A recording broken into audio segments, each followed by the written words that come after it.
Hello and welcome to another Drive-In Double Feature. I'm Ryan. I'm Nathan. And this is the podcast where we talk about 2 movies a week every Tuesday and Thursday. And before we get started, we have a Patreon. It's a Drive-In Double Feature podcast.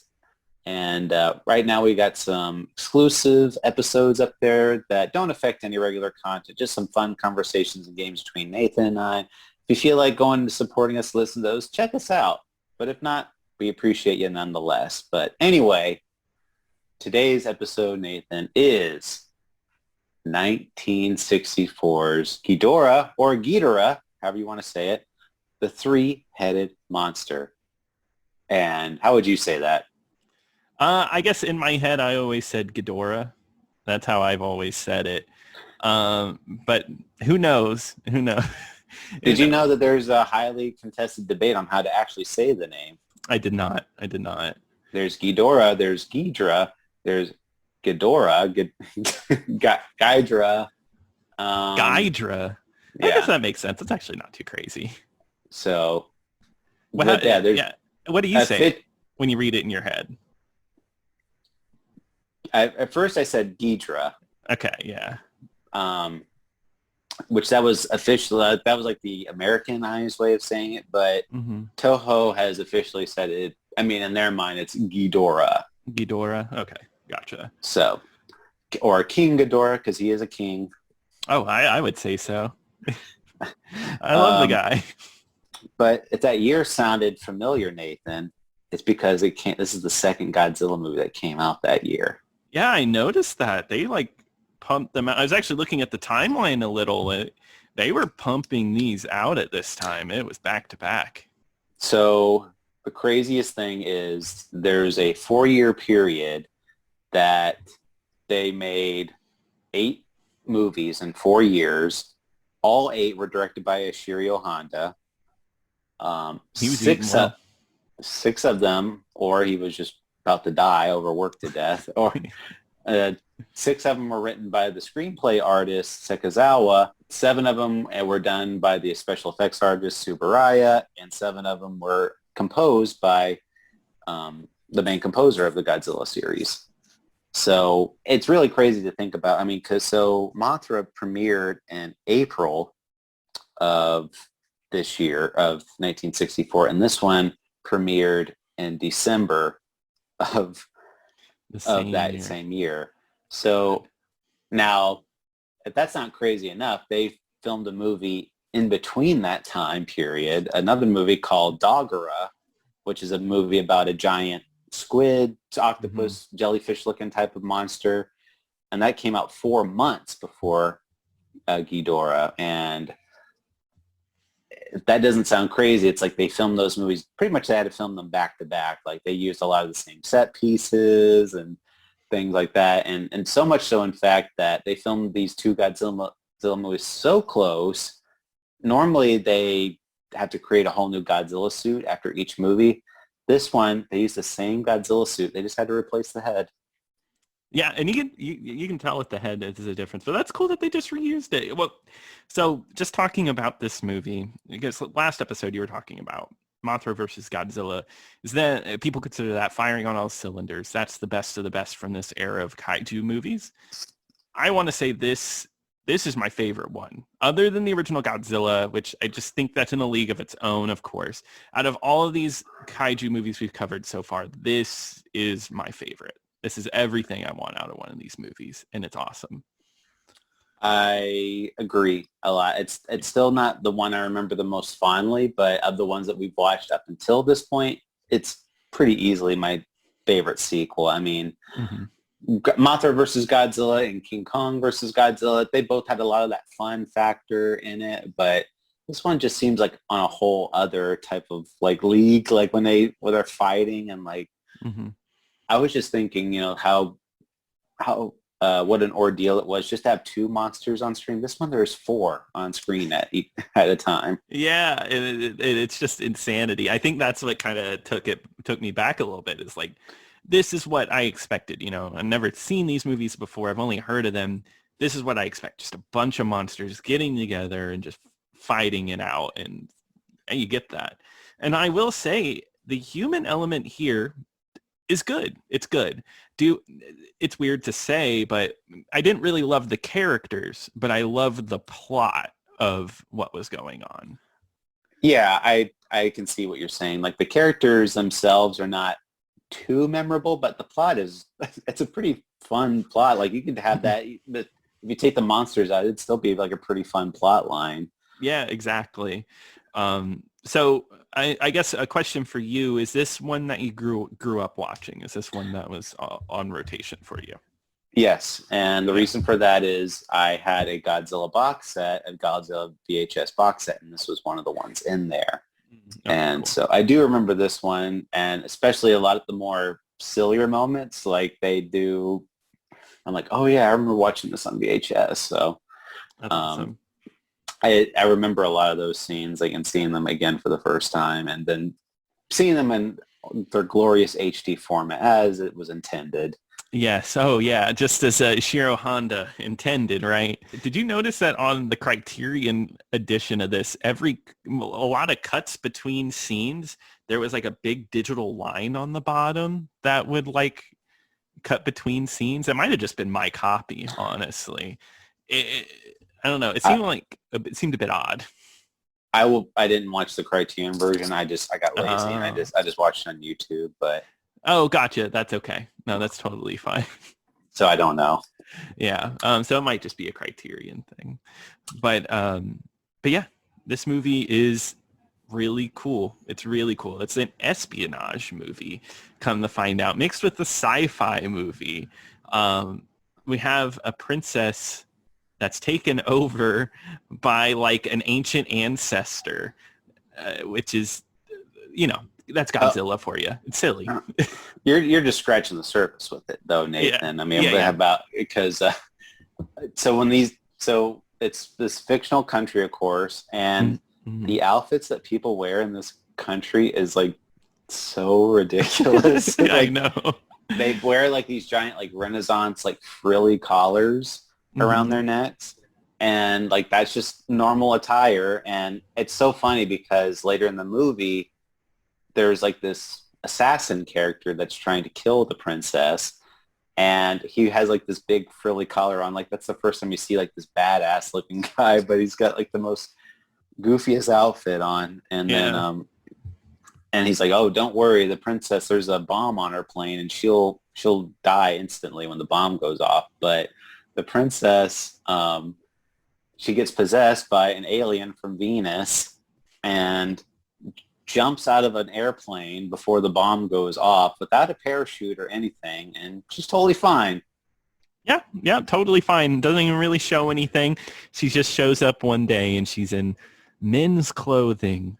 Oh my God. And then everyone's confused as to why she's wearing men's clothing. A woman wearing pants? What the heck? That was actually apparently that was like the actress's actual style of clothes. Like that's what she liked to wear, like in her spare time. In fact, she was walking one of the stories, which, by the way, full disclosure, my sources for this, a lot of my information is the Big Action Bill video series on Godzilla on YouTube. Check those out. And also David Callett's book, The Unauthorized History of Godzilla, and his commentary for the English version. Anyway, that was a story. Like Honda ran into her on the set, and like she was wearing on. He's like, oh yeah, that's a good look. Like, we should use that, and that's why she's wearing that type of outfit in the movie. That's cool. I like that. But I do want to say at the very beginning of this movie, I really like that jazz intro, like before the Godzilla theme kicks in. Yeah, it's really like good. Yeah. And then I thought it was really cool. I actually think the music in this one is on another level because you have all the monster themes. So you get like Rodan's theme, you get Godzilla's theme, of course, but you also get like it's definitely, this whole movie gives off James Bond vibes, and the score sounds like James Bond a lot, and it's just really catchy. It's really good.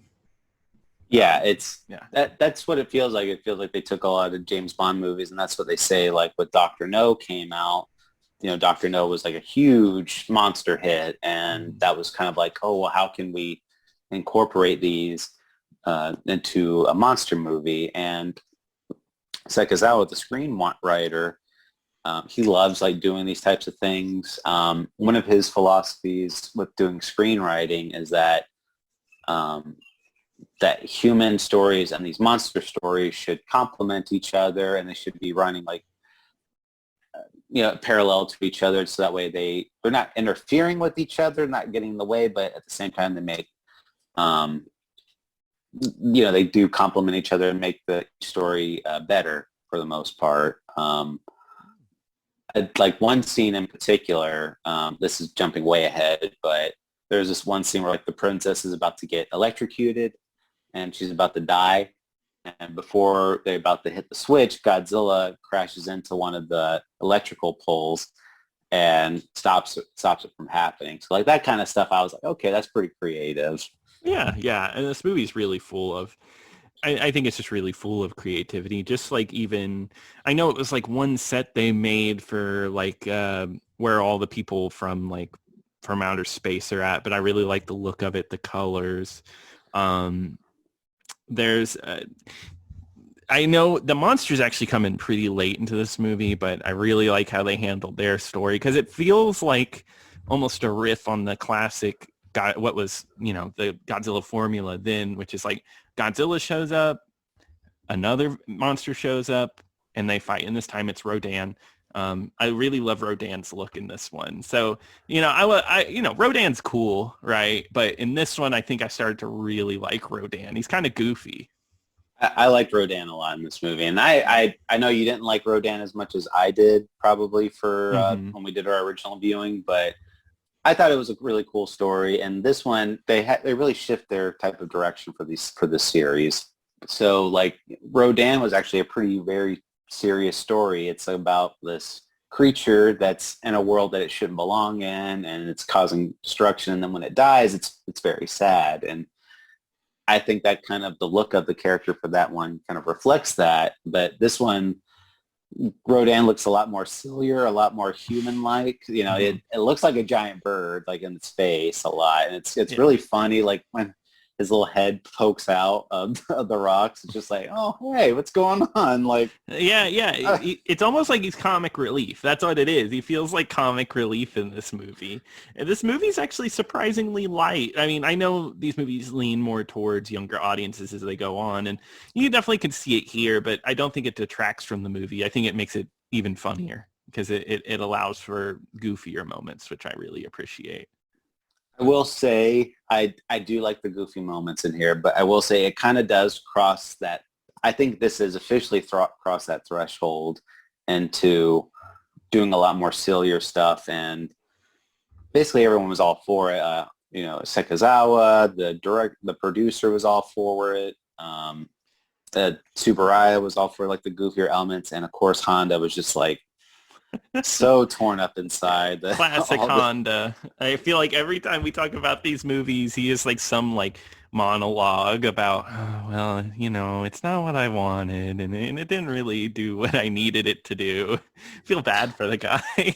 Yeah, I mean, but it's kind of like this though. You have to kind of look at it this way. And now, is Godzilla a very serious character in the first movie? Yeah, I mean, that's kind of the intention. It was supposed to be this big drama movie, but yeah, now Godzilla, it's kind of shifted in tone. And one way you kind of have to look at, which David Callett, he had a really good point in his commentary. I really love his commentaries a lot. He has these really good debates and things like that. Like he takes a lot of like points about the series, and he could say, like, even like for this one, like the English dub and the comedy elements of it, they're super accessible to an outside world of that stature. I mean, Godzilla, the first one, it's very set in its ways about, this is a very Japanese movie. It's about Japanese culture and the history that it's faced. And these series, when you can have those goofier comedic moments or an English dub or whatever, it's really accessible to kids. And I kind of had to look at it that way. Like, if this was like a super serious movie with subtitles, would I watch these series as a kid? Almost definitely not. But with the English dub and the comedic elements, I loved those movies as a kid. And even now it's like, yes, I remember now. And I kind of have to look at it that hopefully with the movie the way they are and it being accessible like this, maybe there will be like a new generation of Godzilla fan that will go back and watch these old films. It's like, or like, somebody like me, you could show kids or whatever, like, hey, check this out or whatever. Mm-hmm. Yeah. Go to your local elementary school, hand out Yeah, copies of Ghidorah. Oh yeah, they just show up in the Mothra girls just show up. They're like, Mothra, the greatest love story. Yeah, Godzilla fought right here. Yeah, but yeah, no, I totally get that. I think because I was talking to my parents about this actually today, and they were talking about when they grew up. They used to just show Godzilla movies after Saturday morning cartoons. It was like, oh, Godzilla movies are on now. And I think that's what breeds like new fans, right? You start from childhood and then you gain appreciation for it, almost nostalgia for it over time. And then you gain even more appreciation for it as it goes on. So I don't know. It's cool. It's cool. Yeah, definitely. And I appreciate them a lot. But I'm kind of going all over the place here, but I do really like the introduction. So Mothra is the first one introduced, and it's really funny how they introduce Mothra in this one. Like Mothra is like almost like a big celebrity now. Like, and Nathan, you didn't tell me, but you made a cameo appearance in this movie. I did? What are you talking about? Well, yeah, don't you remember they got that little kid on stage and the little kid, and they said, "Who's your favorite celebrity?" And it said Mothra, and that reminded me of you. Yes, yeah. Yeah, you just brought back the memory. That was me. I got to meet these little fairy women, and I was like, yeah, I love Mothra. I do. I love this scene because they're like, oh, what are they up to now? And she's like, oh, well, one of them's dead. Yeah, just total throwaway line. Like at the end of Mothra versus Godzilla, there's two Mothras, and they just said, "Oh, one died anyway." They probably just didn't want to have Rodan, King Ghidorah, Godzilla, and two Mothra babies rolling around. That's probably way too much work. I mean, I know later it gets crazier, but at this time they're probably like, "No, I'm good."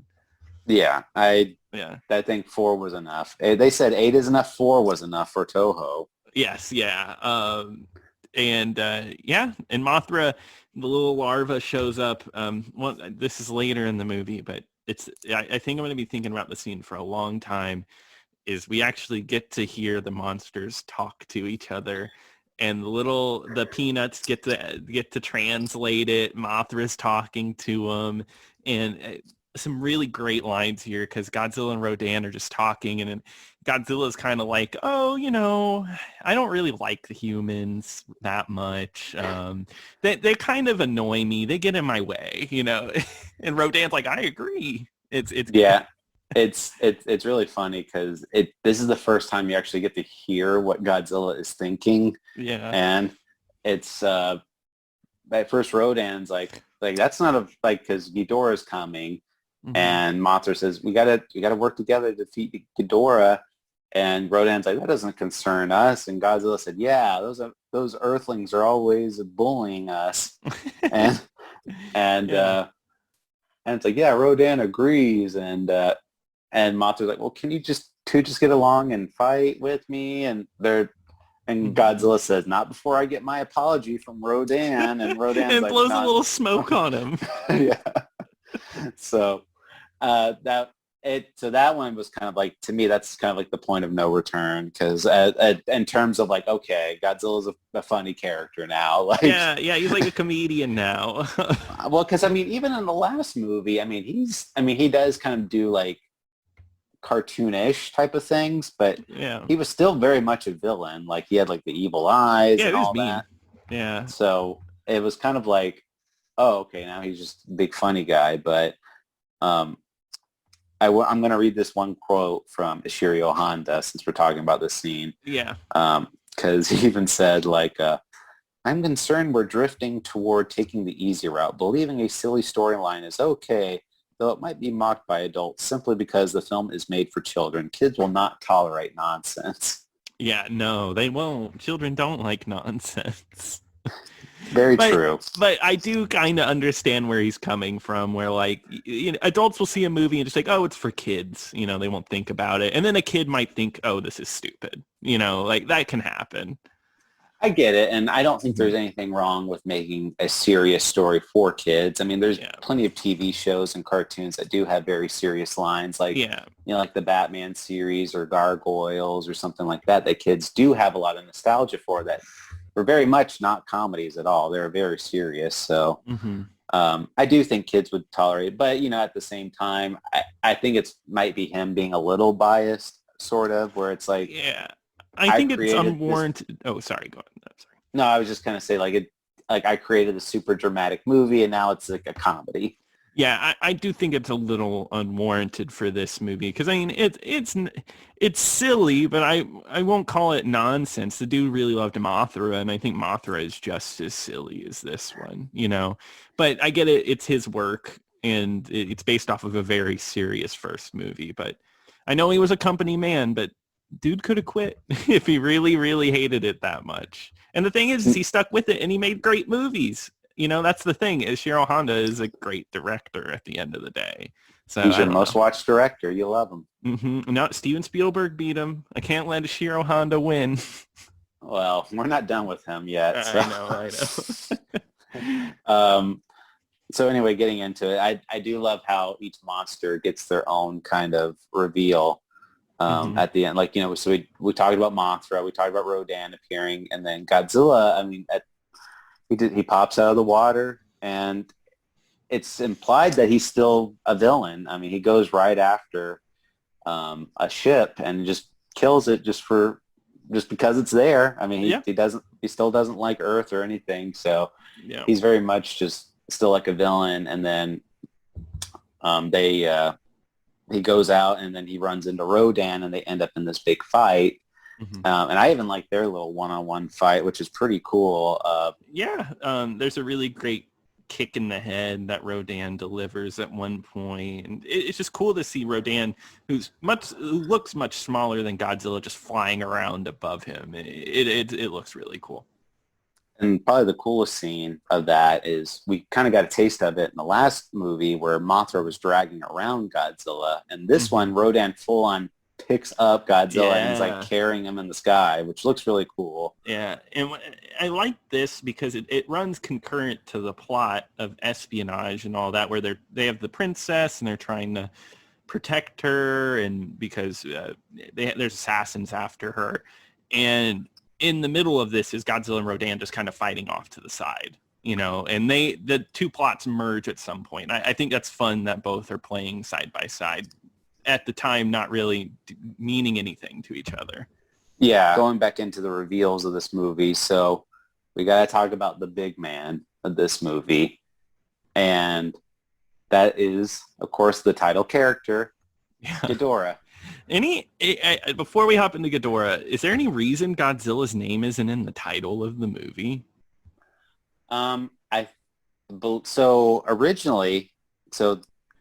Ghidorah, the three-headed monster, is not the actual title in Japan. Oh, it isn't? Okay. So it's actually pronounced Sandai Kaiju Chi Q Saidai no Kisen, which translate to Three Giant Monsters, the Greatest Battle on Earth. That's awesome. They didn't keep that title? It was more seen, I don't know if it's more seen as like a Godzilla movie or it's more as like it's a big team-up movie. Gotcha. Like kind of like, put in modern terms, an Avengers type deal. Like, oh, we're teaming up. Something like that, yeah. I mean, it has that same energy, and there are like these big monster battle royales later in the series, but this one's kind of like that first one. And I mean, for the time period, and even now, I mean, just think of where we came before. Like from the very first Godzilla, I mean, just how arduous just having one monster on screen. There's freaking 4 now. Yeah, it's like a dang ballet, like with them all moving around. And getting back on that character, Ghidorah, crazy the work that goes into this. The way his heads move, the way he flies. He's such it's intricately built built monster. There's so much to him, and it's kind of crazy just seeing it on screen. I was going to ask, what did you think of Ghidorah, the I like design of Ghidorah? Yeah, no, it's really cool. One of the weirdest things, I mean, his heads are really cool. I love the way they kind of just like flop around, but I like his tail a lot. Kind of like his tail looks very unique and it really stands out to me. He flies, he's very menacing, right? Like a giant flying three-headed dragon is menacing, and I think it's just a cool concept. So Yeah, I really love his design, and the kids loved Ghidorah. Apparently, this one's for the kids. Honda said that it was probably like the best monster that they've ever created because they said they got fan mail for Ghidorah. Ghidorah is easily the second most popular kaiju in the whole series. Gotcha. Instead of Godzilla being the most famous, right? Godzilla, yes, is the number one. Yeah. His fame is no match, but in terms of second place, Ghidorah takes that spot, beating out Rodan, Mothra, Anguirus, all those. But I really like the design a lot. I mean, that's not originally, though, how he turned out. I mean, if you look, though, there's other stills of what Ghidorah was supposed to look like. There's one where he had these, like, rainbow hue-looking type of wings. He was, like, kind of blue. There was, like, pictures where there's, like, a blue Ghidorah on set. So I think they were kind of ending up what they wanted to do. But, yeah, he's a big gold dragon. He's based off of Japanese folklore tales of giant dragons. Allegedly, there's like a rumor that Ghidorah represents China, but that's been kind of debunked throughout the years. Ghidorah, he's got, like you said, he has 3 heads. So that monster took at least 7 people to operate. Wow. He had a guy in the suit, which that was done. Like, if you look, though, there is no, like, neck hole or head hole for him to do. So the actor inside of the suit had to stay hunched over, like, leaning forward, and he had, like, a little bar on the inside of the suit to hang on to, so just to balance himself. God. So just imagine yourself kind of lean forward, and you have to do that for, like, all day. Yeah, absolutely insane. The work, that sounds like a hard labor day. Like, like people laugh in actors' faces like, oh, you have such a hard job. That's a hard job. That is a tough job. They said that controlling the suit was a big nightmare a lot of times. They had that the 3 heads would get tangled up a lot. The wires would get caught on the scales, or like the wires would be reflected off of the studio lights. Mm-hmm. So there's a lot of work put into operating Ghidorah, but it shows, though, and he has a really awesome entrance. I really like his entrance a lot, where it starts out as a fireball in the sky. Oh, yes, yeah. And it morphs into shape. Yeah, no, it's really cool because it's like animated, right? And it has the shape comes up, and then he takes form and flies in. And I think the fight that they have is really great. There's like one brutal scene of him falling from the sky, and he lands like belly first into a rock, and it's almost like he breaks his body. That is like another standout moment in this for me. I notated that scene too because Rodan and him have a head-on collision in the air, and just like, and then they both just like fall from the sky, and they both land on rocks at the bottom. I do like it because there's like each monster kind of has like their own moment against Ghidorah, which. So okay, going back to where you're saying where the monsters are talking, that Godzilla and Rodan, they said, no, we're not going to fight them. And Mothra says, all right, I'm going to go alone. And she goes out there, and almost immediately she gets hit by this ray, and like the Mothra Godzilla gets larva gets launched into the air. Yeah. Poor girl. That's so sad. And her brother just died too. Putting Godzilla, Rodan, they're not helping at all. It's funny though. I do like that this little larva kind of gets dragged around. They get thrown, but eventually, which I think is a cute little touch. gets dragged by Godzilla by holding on to his tail. I think that's kind of cute. I do like when Godzilla and Rodan both rush in, like especially Godzilla. He kind of just like comes jogging in to fight Ghidorah. Godzilla is so animated in this movie more than ever. He is just like he's doing more acrobatics, I should say. He gets like shot in the chest, then he gets shot below the belt. Yep. Yeah, like right there, and then like as he's getting up, he gets shot again, like in the butt, and like falls over. Like, poor guy. But you know what? Does he save the day? Is that a spoiler? If he saves the day, oh, he does. Okay, cool. Good for him. So I can finally start relishing in the fact that Godzilla's winning. That's true, because I feel like he's gotten his butt kicked in the worst way possible, in the worst ways possible, and now he can finally have a win streak, because they definitely made him more of a likable character. I mean, he is likable before as like a villain that you love to watch, but now he's actually like likable as like a relatable monster in a way. I really like a lot of the stuff he does in here, like and Rodan and Godzilla, they both get hit with Mothra's web attack. Mm-hmm. And as each one's getting attacked, like the other one's just like laughing at each other, like, oh, like doing like real animated motions. Uh-huh. When Godzilla first sees Rodan, you could see, because Godzilla in this movie has these little motorized eyes. Mm-hmm. So like when Rodan's like going through the sky, like you can see his eyes like moving, like following it. I thought that was such a nice little touch. Yeah, I guess I read somewhere that there was like the eyes were radio controlled, so like they were able to move it from behind the scenes. I think that's really cool. Yeah, it's he does other stuff too, where he body slams Rodan, which is pretty funny. When he's like getting pecked by like Rodan's beak, and he's just like like trying to block himself, which is really funny. Godzilla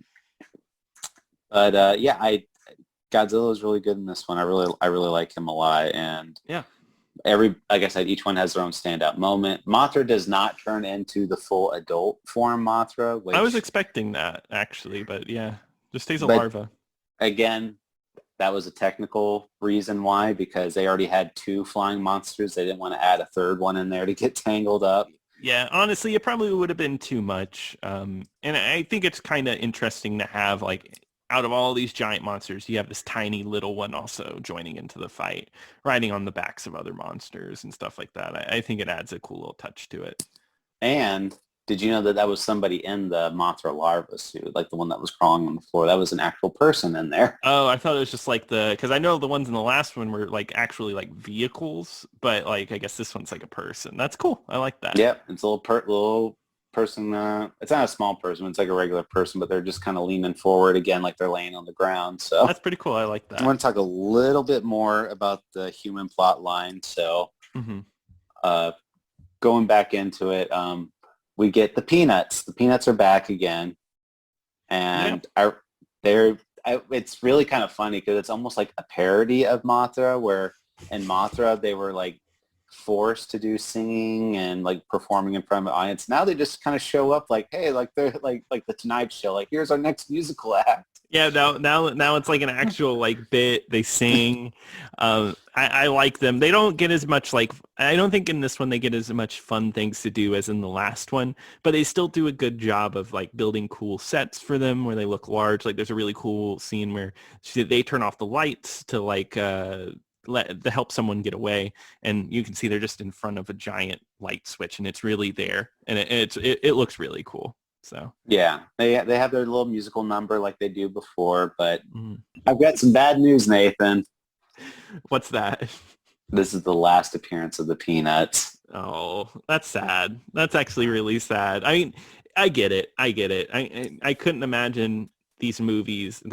We still got a lot to go, and each one of them had its own special musical number for the Peanuts. That's a lot. So that's okay. I'm gonna miss them. I'll miss them. And the human plot line, I really like them too, and I think they add a lot to the story. I Mm-hmm. I will miss them. They, from their appearance in Mothra, I think they added a lot to the Mothra character. Yeah, I agree. I think it's that nice connector piece there. Speaking of returning people, Takashi Shimura returns. I always have to say when he shows up because I do love seeing him. He's in a much smaller part. He's looking really old in this one. It made me a little sad to see, but he shows up for a little bit. And you'll have to say goodbye to him because this is also his last one. Yeah, that makes sense. That makes sense. But he is looking old. It's funny though because so the whole reason why that there was this Ghidorah movie came out in the first place during the same year is that Redbeard was supposed to come out this year, Kurosawa's movie, and that movie went over budget, over time. Yeah, I'm sure as most Kurosawa movies do, but yeah, I think that one was particularly hell because Toshiro Mifune and him, they that was their last movie together, so that must have been like a painful experience. Yeah, well, Takashi Shimura was also in that movie, and it's funny because the whole reason why he's in this Godzilla movie is because he had a day off. And he came in and might as well do some work. Yeah, might as well do another movie. That's funny. Oh, returning actors galore. They're scientist guy playing scientist guy again. Reporter girl playing reporter girl again, but not the same character. Which is so mind-boggling because I don't know why. If they're going to have the same guy play 3 different scientists in 3 different movies, it's like, why couldn't it just be the same scientist from Mothra? Yeah, I don't get... At this point, I've just learned to accept that that's just the way these movies are built. They're supposed to be... I mean, it's weird because it works this way and it doesn't, but part of me is like, oh, it's supposed to be like its own separate thing. You don't have to learn old characters from other movies. But then again, the world still exists like the last movie happened. It's like, oh, yeah, Mothra died, is the babies in the last one. It's weird. Right, and I mean, they could have easily just reintroduced him. They don't have to have this. It's not like he had this huge backstory. He could have just been like, "Oh, well, here's the guy that's had experience with Mothra, or here's the Mothra expert, and it's this guy, who was in other Mothra movies." Yeah, because I mean, like, there wasn't that much of a plot or backstory for them anyway. So, it is what it is. That's just the way these movies are. The only difference is, so like the reporter character, she's in the Mothra versus Godzilla, but she's a lot more dim-witted in that movie. Like she can't, like when she tries to take a photo, she forgets to take the lens cap off. And in this one, she's kind of independent, is what I would say. Yeah, she's a much stronger character. Actually, I think the 2 female characters in this movie are actually really good. Yeah. I like them a lot. I actually really like the princess in this movie. I just the way she plays her character, kind of like I don't know, she stares off in the distance a lot, and I really appreciated that little touch to it. And then it has like I don't know, because she does come back as the princess because she's taken over, and I think she gets a pretty good ending as well. Yeah, she has a great plot line, and I thought she did really well in this. Some really funny lines in the human plot line. In the very beginning of the movie, they're kind of foreshadowing the events of Ghidorah coming. It's like during the middle of the month of January, there's a heat wave, and there's all kinds of other things going on. There's one where like the UFO Society is meeting, and the reporter girl is there, and she kind of is like real hesitant of believing this types of stuff, and because of that, like the meteor starts falling, and one of the UFO guys says, like, the aliens, they sensed your mistrust from your brain waves. That sounds like something they would say. Another funny one is when the princess shows up. She says, "I'm from Venus," and one guy says, "Oh, Venus, is that in Africa?" Yeah, it's in Africa. I was like, what? Luckily, everyone around him calls him an idiot. So, and another funny scene was this one character who loses their hat. It flies into like the volcano where Rodan shows up, and he's like, "Oh no, my hat!" And then some guy comes by. It's like, "Hey, I'll go get your hat if you give me 700 yen for it," which is like $7. And the guy's like, "I don't know." He's like, "Okay, how about 500?" And he's like, I don't know, man. That's a lot. And he's like, what about 200? It's like $2 equivalent. And he's like, all right, go get my hat. So the guy leaps down into the volcano to go grab a guy's hat. Yeah, I thought that scene was really silly. I was going to ask, how is the English dub for this?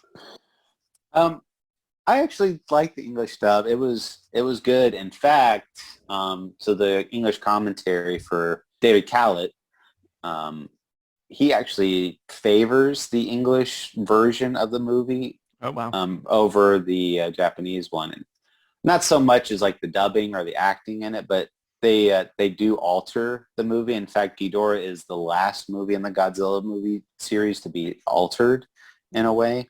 Oh, okay. So after this point, they don't really change it at all. Okay. I think, yeah, Toho is, I think they sent out like a whole thing, like it can't be edited or for whatever reason. That's for the better.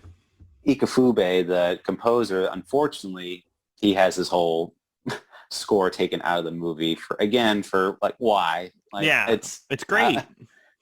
yeah, and even David Callett, it's like that's unforgivable. Like, why would you even do that? Yeah.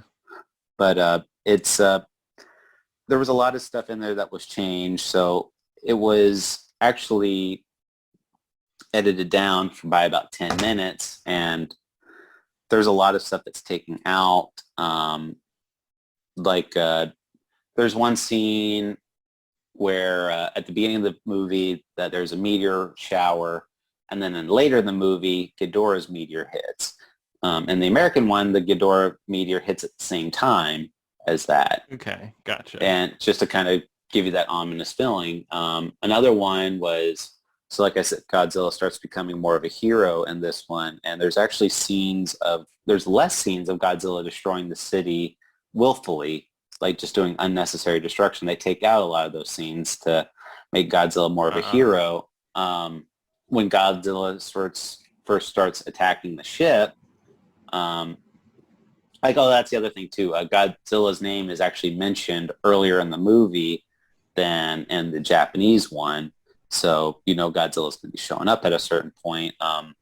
During Godzilla's first appearance, when he pops out of the water, Rodan actually flies by at that moment, which was not in the Japanese one. But that was just to kind of establish that that's the reason why Godzilla went to land, was to follow Rodan. Gotcha. It also sounds like it speeds up the movie a little bit. It does. It takes out a lot of scenes in there that they didn't feel were necessary. There's two like council scenes where they're talking about the benefits of working with Mothra, and there's another one where they're talking about the threat of Ghidorah. And this one, they kind of merge the two scenes together, so that way it just flows as one scene instead of like two separate scenes. And in fact, Honda really liked the American version of this one. He praised it, and I told you before during King Kong versus Godzilla that Honda would actually have to make shortened versions of these movies for like festivals. And he actually edited down Ghidorah down to 75 minutes. Oh, wow. And he actually used a lot of the same elements that the American version did and did the same way. Yeah. And there's a lot of other stuff they changed too, like they fixed a continuity error in the movie where the princesses, so Ghidorah shows up at night, but then like when the princess does the prophecy, it's like during the day. It kind of shifts back and forth from day to night, over and over again. So they kind of edit it so that way it makes a little more sense to where it's like in the timeline wise or like the setting, it makes a lot more sense. Gotcha. I also find it interesting. I feel like not a lot of directors would see a very cut up version of their movie and be like, oh yeah, great job. And I feel like most people would be angry. So that's pretty cool. Yeah. And I think too, a lot of it is, so like Japanese people, like at least a lot of the way it was kind of explained in the commentary is that they understand that alterations need to be made to a movie in order to fit the culture that's being viewed in. Mm-hmm. So, I mean, so this is kind of like a side. I remember when the movie Ghost in the Shell came out, like the American version of Ghost in the Shell, and a lot of people were upset that Scarlett Johansson was the star of the movie. I remember at the time. And, I do think, it's like Asian actors don't get a whole lot of parts, and I don't see any harm in giving one to that one, but at the same time, they asked the people of Japan of what was going on. They're like, oh, well, I mean, we assumed you'd put like an American actor in the movie. We didn't expect to have an Asian actor in there, but Yeah. so Well, even the director, they talked to the director for that movie, and he was even like, no, I mean, well, he hadn't envisioned any sort of race for that role because it was an android. So, it's definitely just a cultural thing, I think. and that might be a bad example. Like you said, that's that's an android type of character. So, Yeah. But I mean, people were upset about that, so I get it. Yeah. but I'll just say that I think I kind of understands because if there's like a Japanese remake of an American movie, obviously it's going to be full of Japanese people. So Yeah. But yes, yeah, no, I totally agree. That's definitely what would happen. so I guess I can start going into a little bit about the advertising for this movie Always and love this. how it was done. I know no crazy advertising stories, but I Man, will say Rodan bought groceries here. at the put it at the airport. Like Rodan flew in on this runway. Yeah, there we go. No, but do you have any clue about what this movie was double billed with? I do not. This movie was double billed with the Elvis Presley movie Harem Scarum. What? Oh my God. And the advertising for this was The Beat and the Beast with a holiday feast.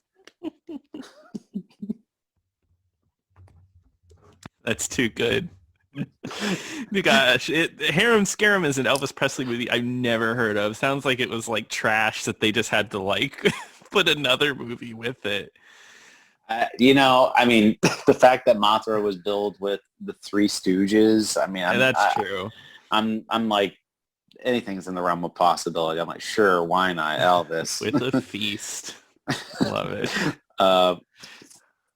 So other things too was Toho originally commissioned dubs of this movie using their own companies because they were like, before American studios would take this over and like do their own dubbings of the movie, Toho was like, oh, well, we can just make our own dubs and then we can just sell those to the American distributors and they don't have to do any work. But they said it was like a lot of the English distributors saying that they would use like this company from like Hong Kong and where English was not their first language. And they just said it was like, they watched it and they said, thanks, but no thanks. And I wish those still existed today. Like I'm sure they might be somewhere out there, but those sound like a lot of fun to watch. I can only imagine. I've never seen anything like that, but that would be really funny to see. In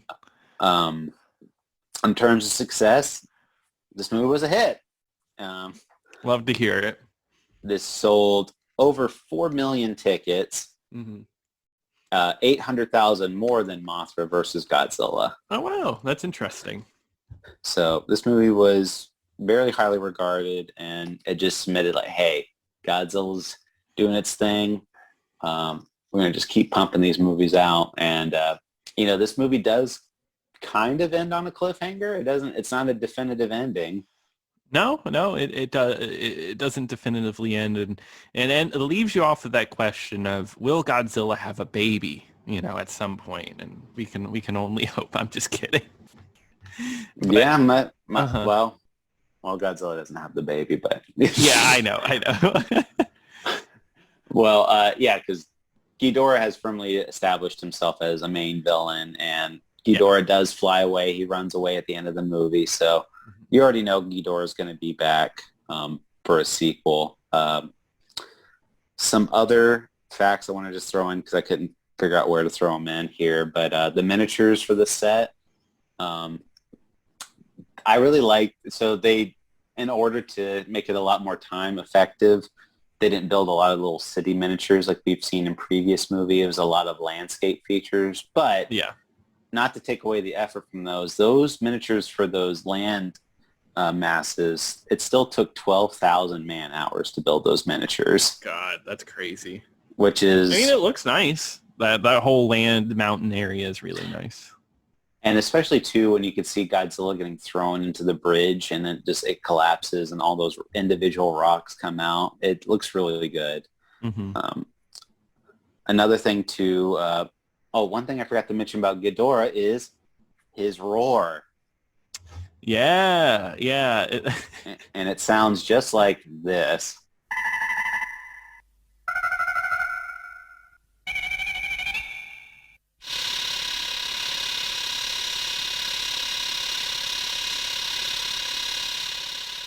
Yeah, no, that wasn't my phone going off. That was that was his roar. No, his roar is really cool. I like it. Did you happen to hear what his roar was? No, I don't know what it is. It is an electric organ. Oh, okay, cool. I like that. They always find interesting ways to do these noises. And I gotta say, I love Godzilla's roar. I love all their individual roars, but Ghidorah's roar is so distinct. Like I can tell you, like just each time you hear that roar, it takes me back. Really? Okay, I like that. That's cool. The Godzilla is way more iconic though for me, but it just like Ghidorah, I don't want to know what it is. Just like the like it hits right. It's just got a nice quality to it. Because Godzilla's roar is, scratching strings. It's not the most beautiful noise in the world. Oh, that's your opinion. I guess you're right.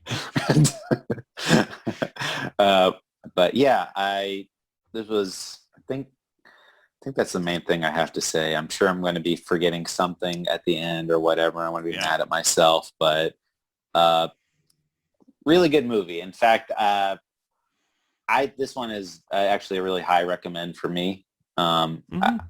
If you don't want to watch the other ones, I'd still say you should, but if you're not the biggest Godzilla fan, I'd say check this one out, definitely. Yeah, I agree. I think this one's really, really worth checking out. I think if you don't really watch any of the other ones, this one's a really good place to really pick up and have a good time. I think that's what I really appreciated about it, and that's why I think it's one of the best ones that we've covered so far. Is just it's the most fun I've had watching these movies, and I think I can really appreciate that. So check this one out. There's a lot more to come, and there's a lot more heartbreak to come from Honda. It's just gonna get worse for him. I'm afraid to say, but we've crossed that threshold, baby. Let's just keep on going with the silliness. Let's keep on trucking. But yeah, so we're gonna shut the book on Toho for now. We will be returning at some point. But Nathan, what are we going to be talking about next time? Yeah, so next time we're going to be doing a recommendation. So what's coming up on Tuesday, this has been 15 years in the waiting. In middle school, a friend of mine picked up a movie from Blockbuster named Prey, and I remember him telling me to see it, and I never saw it. And you know what? Today is the day we're going to be watching Prey. So yep, I can't wait to hear from your friend. I can't wait to hear what he has to say after the 15 years. Yeah, if I can find them. But Prey is streaming over on Plex.tv. You can watch it over there if you want to check that out. Perfect. We will. And actually, it's going to be a theme week. We're actually going to be doing a lion week. Read between the lions, as we call it. Yes. Yeah, we're going to be talking about the classic TV show. Yeah, of course, your favorite. But yeah. If you have any thoughts, opinions on lions, then please email us at driveindoublefeaturepodcast@gmail.com. Again, check us out on Patreon at driveindoublefeaturepodcast. Also, don't forget to follow us on Twitter at DIDFpod. But until next time. Until next time.